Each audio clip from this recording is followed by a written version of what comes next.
Hey, what's up? So I want to tell you about an incident that occurred with this truck parked out in the street.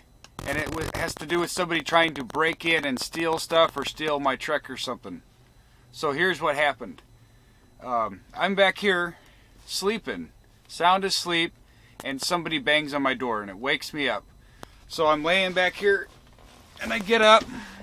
I'm sure it shakes the cab a little bit, and my curtain's closed, so I'm going to open up my curtain and look out to see who's banging on my door, and the guy starts walking away and he gets into his car, which is parked right in the middle of the street.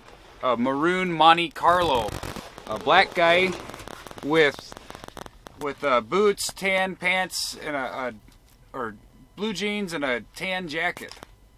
So I'm like, what the heck? The guy gets in and drives away. I'm like, what the heck was that? I figure somebody was telling me that I need to move my truck out of the way.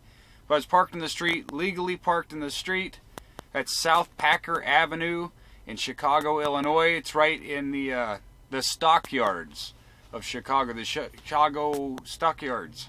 So that was like the third time somebody had banged on my door and just walked away. And I'm going like, what the heck? Why do people have to bother me while I parked my truck? Like, they just parked in the street. Somebody says, oh, look, there's a semi-truck. Let's go bang on the door and wake up the driver and just leave.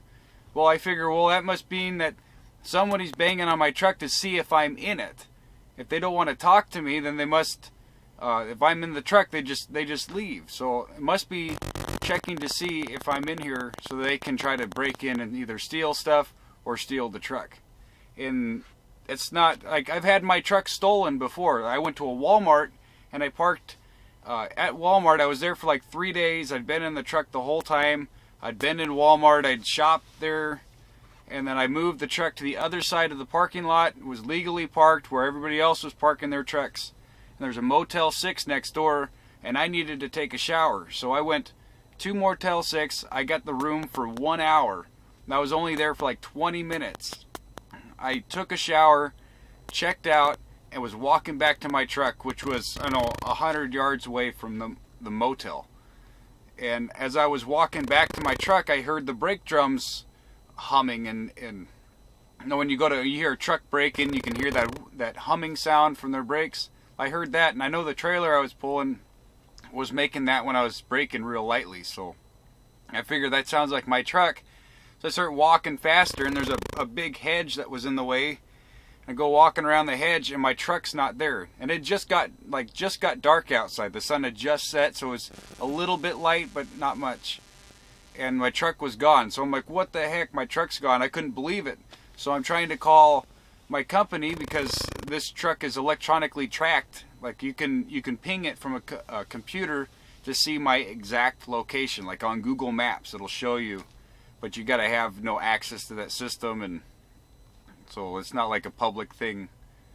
But so I'm trying to get them to ping my truck to find out exactly where my truck is at and tell them, hey, my truck's gone, someone's taken it. And nobody's answering the phones. It was Labor Day 2012. I actually have that video posted way down at the bottom. Like, one of the very first videos I ever posted on YouTube was of the guy. It says, guy stealing truck or something like that. And so I go to Walmart. I ask them if they had a truck towed. They said no, they don't do that. It's a private thing that goes on. There's a guy that goes around and checks to see if vehicles are illegally parked or something. I asked Lowe's. They didn't do anything about it. They said I have to call the number that's on the sign that says unauthorized vehicles will be towed at owner's expense with the phone number. So I call the phone number and it goes to a what are those yards called? An impound lot place, towing company. So I call it, nobody's answering. It's after hours. I figure and it says they're not gonna be open till the morning, and I got nowhere to go, and all my stuff is gone, and everything. So I'm like, kind of pacing around, like trying to figure out what do I do, and I see an officer coming into the parking lot. So I flag him down and I tell him, I had a black truck parked right over here and it's not there anymore. And it said I had a truck parked here and it's not there anymore. And they said, was it a black one? I said, yeah. He said, get in, I think I know where it's at. So I got in the back of his car and he drives around behind Walmart and there was my truck sitting there all crooked. with this big white guy, 350 pounds, and a short Hispanic lady sitting in the passenger seat. And the officer gets out and goes over and walks and starts talking to him. And I'm like, I know, 100 feet, 150 feet away. I can't hear him talking. I'm inside the car. I can't get out because I'm locked in the back of a police car now. I'm like, well, what the heck is going on? 5 minutes later, an officer walks over, opens up the door. I get out. He says, well, is that your truck? I said, yeah. He said, anything missing or broken? I said, I don't know. Well, the window's down. And the first thing I was looking for was my dash cam. And it wasn't mounted on the window. And I walk over to the big guy and I said, where's my camera at? And he said, well, what camera? I said, you know exactly what I'm talking about. I was like, well, what's that up there in the dash? And you can't see up on the dash from the ground anything like that. He already knew exactly where my camera was. So I reached up on the dash and I reached behind it and grabbed the camera. I flip it open and I play back the video to the officer. I'm standing there looking at the officer, looking at the video, and we're watching it. And as soon as he sees the guy, my door open, and the guy get in the truck, he turns and looks at the guy and says, get the heck out of here. And the guy gets in his SUV and drives off. The officer tells me not to park my truck around there no more. So that was Edison, New Jersey. So it's just like, it's the point of me telling all these stories. It's like, that's like some of the dangers that are out here on the road. I've got all my personal belongings. This is my shelter. This is my home and everything. And there are people out there, predators, that are looking for any opportunity to take advantage of people and their things and steal and do all kinds of stuff. And like the law says, I can't carry personal protection. I can't have a firearm in a commercial vehicle. I'm not even allowed to have a knife or a blade over a certain length or a certain size.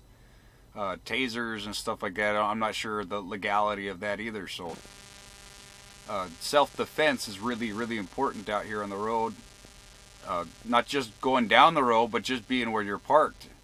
I choose parking spots specifically so it's easier for other people to back in next to mine. Like I could back and pull straight out of my spot, but I want somebody to have enough room to pull straight forward and make a nice straight back, and they don't have to back all offset and crooked and end up hitting my truck. I got no problem backing, so I can pick and choose places, but I don't want to park out in streets like in the Chicago stockyards where people are going to try to steal my truck. Say I want to get out and go for a walk or go take some pictures or something like that. The whole time I'm anxious and worried that when I come back to my truck, it's either not going to be there or all my stuff's going to be gone. So a lot of times if I get out of the truck, I take all of my important belongings with me.